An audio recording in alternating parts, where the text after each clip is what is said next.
पाखंड का, ये जो धर्म मजहब के पाखंड का जो धुआं धुआं सा उठ रहा है, जो धुआं धुआं सा उठ रहा है, कहीं मेरी भारत माता घुट तो न जाएगी, कहीं मेरी भारत माता घुट तो न जाएगी।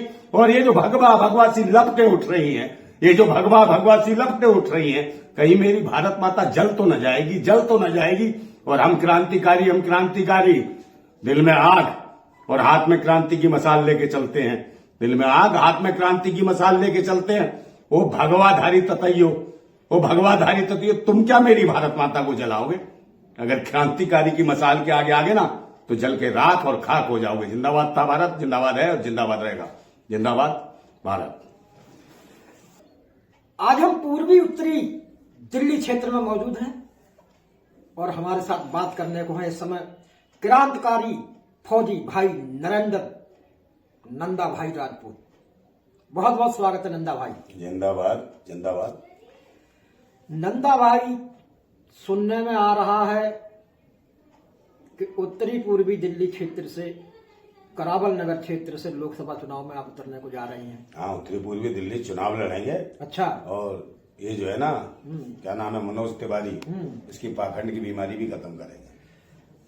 कैसे बीमारी आप खत्म कर सकते हैं? अभी उन्होंने बीते दिनों, अभी 2 तारीख को 1-2-3 तारीख में उन्होंने बहुत बड़ा प्रोग्राम किया था। पंडित धीरेन्द्र शास्त्री को बुलाया था, वहां तमाम इतनी जनसंख्या थी जिसकी मतलब हम गिनती नहीं कर सकते। अरे क्या उससे क्या होता है? जो एक बार बताओ, मंदिर में भंडारा कर दो, बार कहीं बाहर भंडारा कर दो, भीड़ आ जाती है पूरी लेने के लिए। क्या वो वोट दे देती है क्या? तो पूरी खाने आती है और हलवा पूरी खाई और चली गई।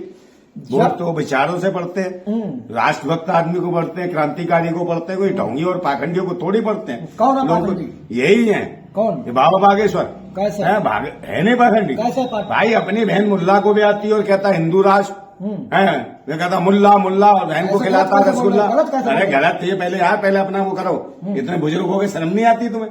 पहले अध्ययन करो। इसका जो है जीजा मुल्ला है, इसका बागेश्वर। हाँ, पहले अध्ययन करो। और जब इतना, अरे मैं प्योर झूठ बोला? अरे भाई सर्च कर लो। दिमाग से ही तुम पैदल हो। पता नहीं कितने अखबार चला, तो पहले सर्च करो, पता करो, और नहीं तो उससे पूछ लो बागेश्वर को। और दूसरे नाम, जब इतना चमत्कारी, बागेश्वर चमत्कारी है कि नहीं?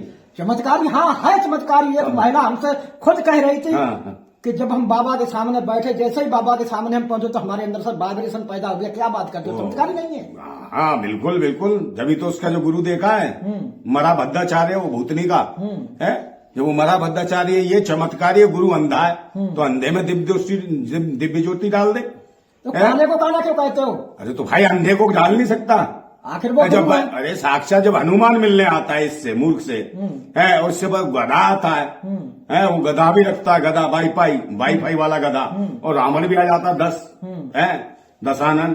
तो एक बात बताओ, अपने गुरु को, अंधे को आंख नहीं दे सकता है? वो कहाँ जाता है? आप मुझे बताओ, अस्पताल में पढ़ा हो, कहाँ गया मिस देवन? जो कहता था भाई मंदिर में जाओगे तो मंदिर में इलाज होगा, उसकी जरूरत क्या अस्पताल होगी? तो इसका ये गुरु अस्पताल में क्यों करा रहा है? सीखते कहाँ गए इसके अंतर मंत्र? ये कहता मंत्र मारो, ये हनुमान चालीसा पढ़ो तो सब बीमारी चली जाएगी। तो मुझे लगता है इसके गुरु ने हनुमान चालीसा नहीं पढ़ा, इसलिए बीमार पड़ गया, हॉस्पिटल में पड़ा। है, पहले मंत्र मारता था दुनिया भर के। अब तो भूतनी का तुरंत डॉक्टर देखते ही पिछवाड़ा कहता है लगा दो इंजेक्शन। मक्खी मारता था यूं भूतनी का। महिला आ जाता तुरंत पल्लू डालकर यूं करता था, पता नहीं क्या अंदर करता था। तो इसका जो गुरु भी है ना, वो छिनरा है, लुच्चा है भूतनी का, और दूसरों को जाति सूचक शब्दों का उपयोग करता है। अभी क्या करता, जो राम को नहीं बचता उन्हें कह रहा था चमार। वो भूतनी के हो, जाति सूचक शब्द मत बोल। चमार कौन नहीं है, किसके चमड़ी नहीं है? जिसके शरीर में चमड़ी है, जो अपने चमड़ी को साफ करता है, धोता है, नहाता है, तो वो अपनी चमड़ी को जो साफ करता है, हर आदमी चमार है। ये साफ करता ही नहीं होगा सारा चमड़ी, गंदा है, तो घिनौना है, सड़ाओ। जब तो अंधा पैदा हुआ है, अगले जन्म में गूंगा ही पैदा होगा भूतनी का, और ये मर के ही निकलेगा। समझे? राष्ट्र गुरु होने जा रहे हैं। राष्ट्र गुरु कहीं नहीं है, गू का गुगरेला है। भूतनी का इसके हाथ पांव भी नहीं होंगे अगले जन्म में, देख लेना। गू का वो जो गुगरेला होता है ना, वो बन के पैदा होगा, ये देख लेना अगले जन्म में। और ये मर के ही निकलेगा ये, क्योंकि बद्दुआ है भारतवासियों की। जिनका खाता इनके दया दान पर पलता भूतनी का, उन्हीं को गालियां देता भारतवासियों को। मनोज तिवारी को वो आशीर्वाद दे के गए हैं, फुल आशीर्वाद के सांसद तुम ही बनोगे। हाँ, आशीर्वाद दे दिया, जब तो मर रहा है वो आशीर्वाद। और ये देखो कितना मजाक उड़ा रहा था नोटबंदी के टाइम में, यही मनोज तिवारी है। देश के जो लोग, जो बहनें, माताएं, बेटियां जो लगी थी नोटबंदी के दौरान उनका मजाक उड़ा रहा था राष्ट्रवाद के नाम पे। ये मनोज तिवारी बीमारी, ये भिकमंगा नचकैया, समझे, ये नाटक नौटंकी वाले, ये इनसे राज चलेगा? है, देश के क्रांतिकारियों के बारे में बताओ, देशभक्तों के बारे में बताओ। और ये लौंडे लफाड़े आगे 27-27 साल के क्या है, कुछ भी पाखंडी है, ढोंगे। मैं इनसे कह रहा हूं मेरे सामने आ जा, बाल सेट करके दिखा दे, मान जाऊंगा इसको। एक मंत्र मार के दिखा, बाल सेट करके दिखा, और एक शब्द जवाब दे सकता, तार्किक बात करना मेरे से। एक बात बता रहा हूँ, जब उन्होंने काम अच्छा किया होगा क्षेत्र में इस तभी तो ये जनसंख्या दुनिया भर की वहां पहुंच गई थी उनके उधर। यार बहुत सारों के लिए आ जाती है, चोरों चक्के ही बुला लेते हैं। अभी तुम नचा लो, राखी सामंत को नरी बिगड़ा जाएगी। अच्छा, तो बहुत अच्छा काम कर रही हो, है? अभी कर लेगी वो, डांस कर लेगी जो, कौन सा जलेबी भाई, बहुत सारी आ जाएंगी। तो वो कहते हो बहुत अच्छा काम करा है इसने, इनाम दोगे उसे? तो नाटक नौटंकी से राष्ट्र नहीं चलता है, ये पाखंड से नहीं चलता। बहुत सारे फिल्मची आ जाते हैं, इसी पे देश चलता है क्या? क्यों नहीं चल रहा है? फिल्मचियों से देश चल रहा है। फिल्मची है नहीं, स्मृति ईरानी फिल्म में से निकल के आई। हाँ, स्मृति ईरानी जब तो उसे चुम्मा चुम्मा चुम्मा दिखता है। बताओ, ये पहली महिला बाल विकास मंत्री। एक भारत की मंत्री साहब ऐसे बात करते हैं? मैं कर रहा हूँ, वो तो कह रही थी चुम्मा। महिला बाल विकास मंत्री भाई उड़ते हुए फ्लाइंग केस दिख रही थी उसे, काय में, संसद भवन में। तो इसको चुम्मा ज्यादा दिखता है, तो जो फिल्मों में काम करेगी उसको चुम्मा चाटी दिखाई देगी। ओ मैडम, फिल्मों के किरदार से बाहर आओ, नाटक के। ये देश है, लोकतंत्र है, आप देश की महिला बाल विकास मंत्री हो। और हेमा मालिनी हेमा मालिनी तो खुद कहा था, मुझे तो कोई चुम्मा नहीं दिखा सदन में, इसे ही चुम्मे दिख रहे हैं। अच्छा, समझे? ये अपने भाई, इनको समझाओ, ये इस भारत की संस्कृति और सभ्यता को नष्ट कर रही है। अपना पति था नहीं, अपने दूसरे के जो सहेली का पति था उसे लेके बैठ गई है। राजनीति में तो वो भी आई थी, क्या नाम है, जयप्रदा भी आई थी। हाँ, तो जयप्रदा होगी तो क्या करेगा, उसके पर्दा उतारे तो आती ना, तो कहाँ टिक गई? कहाँ विश्वास है लोगों का? आप नचकैया करने के नचकैया सांसद बन गया। हाँ, तो नचकैये तो है, ये भूतनी के देश को क्या देंगे? वो गाय का बहुत बढ़िया, गाय का तो क्या करेगा? गाते तो भीख मंगे नहीं, रेल में ही मांगते हैं भीख, तो ये भी मांग लेगा भूतनी का। इनसे देश चलता है क्या? भिकमंगों से? फिर कैसे राष्ट्रभक्त तो चलता है। कैसे देश के क्रांतिकारियों को बताओ ना, अभी जाओ स्कूलों में पूछो जरा कि देश के, जरा बताओ ना कौन राष्ट्रभक्त है, क्रांतिकारी है, पूछना नाम उनसे कि सलमान खान, शाहरुख खान, अशफाकुल्ला खान। तुरंत तुम्हारे जैसे मानसिकता के जो है ना बूढ़े भी ये कहेंगे सलमान खान है, शाहरुख खान और अशफाकुल्ला खान को भूल जाएंगे भूतनी के, क्योंकि ये कमी है। आप शिक्षा सही नहीं दे रहे हो भारत के बच्चों को, इतिहास नहीं बता रहे कितनी मुश्किलों से देश की आजादी पाई है, लोगों को फांसी फंदों को चूमा इस देश के तिरंगे के लिए। सुरैया तैयब ने इस तरीके का मैप बनाया, एक मुस्लिम बहन ने। आप इस तिरंगे के बारे में जानते हो? आपके चैनल के माध्यम से बताऊंगा तो हिल जाएंगे। तिरंगे का मतलब क्या है? तिरंगे का मतलब क्या? 3 रंग हमें क्या बताते हैं तिरंगे के? बताओ। तिरंगे का पहला रंग क्या बताता है? ये जो केसरिया रंग है जो मेरा दिख रहा है पीछे, ये केसरिया रंग कहाँ से लिया? और सुरैया तैयब ने। आप मुझे बताओ कहाँ से लिया है केसरिया रंग? बताइए, आप मुझे बताओ एक बार, आप तो बताओ। बताओ ये केसरिया रंग कहाँ से लिया? तो मैं यही सोचता रहा कि भारत के तिरंगे में ये 3 रंग उस महिला ने, जो सुरैया तैयब ने, ये 3 रंग कहाँ से जोड़े भारत के तिरंगे में? से जोड़े? तो पहला रंग जब मैंने देखा केसरिया, तो मैंने कहा ये रंग कहाँ से आए? चाहे केसरिया हो, हरा हो या सफेद, ये रंग कहाँ से आए? तो रंग कहाँ से चुराए? रंगों के नाम कहाँ से मिले? तो हमने कहा प्रकृति से, कुदरत से। तो हमने देखा कुदरत में, प्रकृति में ये केसरिया रंग है कहाँ पर? तो हमें काफी दिन सोचता रहा कि पहला रंग कहाँ से आया और कैसा मेरा देश का जो होना चाहिए विश्व गुरु है, मेरा विश्व गुरु कैसा होना चाहिए। तो विश्व गुरु को ध्यान में रखे उस महिला ने इस भारत के तिरंगे का मैप बनाया। तो मैंने कहा ये केसरिया रंग कहाँ से आया? तो मैं एक दिन जब सुबह भोर में उठा, सुबह 4 बजे छत के ऊपर बैठा, तो दिखाई दिया कि एक तरफ से किरणें उठ रही थी और एकदम सूर्य नारायण नहीं, सूर्य, समझे, एक ग्रह होता है जो उजाला करता है, आग का गोला। वो सूर्य जब सुबह सुबह निकल रहा था तो मैंने उसको देखा बिल्कुल पूरी आंखों से, ऐसे लग रहा गेंद की तरह, बिल्कुल केसरिया रंग, यही झंडे वाला। ना मेरी आंखों को छू रहा था ना कुछ हो रहा था, मैं बड़े आराम से देख रहा था। तो मैंने कहा यार ये जो पहला जो रंग है इस तिरंगे का, वो कहीं ना कहीं सूर्य से लिया है। तो मुझे लगा कि ये जो केसरिया रंग है ये सूर्य से लिया है, जैसे सूर्य चमकता है। तो जब वो सूर्य जो था पूरे दिन के बाद शाम को भी मैंने देखा छत पर उसको, जब वो छिपने लगा तब भी उसी गेंद की तरीके से हो गया, तब भी वो केसरिया होगा।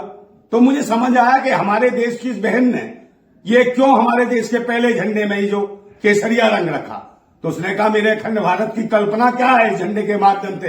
तो उसने कहा जहां से ये सूर्य निकलता है, जहां से ये सूर्य निकलता है और जहां पर ये सूर्य छिपता है, वहां तक मेरा अखंड भारत होना चाहिए। तिरंगे का पहला कलर इसलिए है कि जहां से सूर्य निकलता है, जहां छिपता है, वहां तक अखंड भारत होना चाहिए। फिर दूसरा रंग, जब हमने सोचा कि ये सफेद रंग कहां से आया, तो मैं सोचने लगा कि कहां से है। मैंने सोचा पानी से, नहीं। फिर मैंने सोचा ये तो चमकीला है पानी, ये नहीं हो सकता। फिर वो सफेद रंग कहां से आया प्रकृति में सोचने लगा, तो अचानक देखा कि एक दिन बारिश होने लगी, ओले पड़ रहे थे। तो ओले देखे तो ठगरे बाप रे, है ये तो सफेद है, यानी मतलब कि पानी का असली प्रारूप जो है सफेद ही है। तो मैंने कहीं ना कहीं से ये जो बीच का सफेद रंग है ये पानी से लिया गया है। तो मुझे लगा जहां पर भी पूरी दुनिया में, पूरे संसार में, कायनात में जहां पर भी पानी है, जहां जहां पानी है, वहां तक मेरे अखंड भारत होना चाहिए। ऐसी हमारी सोच थी हमारी बहन की। फिर देखा कि तीसरा रंग हरा, तो मैंने देखा कि जहां भी विश्व में, दुनिया में जहां भी धरा हरी है, भरी है, हरा है, जहां जहां हरी है, भरी है धरा, वहां तक मेरा भारत होना चाहिए। इस मैप को लेके विश्व गुरु की कल्पना की थी हमारे देश की बहनों ने, और उसने सुरैया तैयब ने।